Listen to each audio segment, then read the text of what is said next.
झाली असेल आता सोयाबीन काढून, शेतपण मोकळं झालं असेल, मग शाश्वत शेतीचा पर्याय शोधायचा आहे तर तुम्हाला फळबागेकडे वळावं लागेल.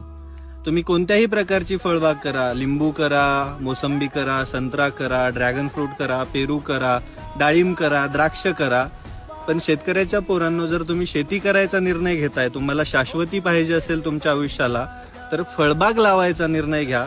फळबागेमध्ये बघा, आता ड्रॅगन फ्रूटमध्ये, पेरूमध्ये माझा जो एक्सपिरियन्स आहे त्या हिशोबाने बोंबा मारणारे कधीच लागवड करत नाहीत किंवा त्यांना कधी काही माहीतच नसतात गोष्टी. फक्त ते कसं न्यूज बेस आरडणारे लोक असतात.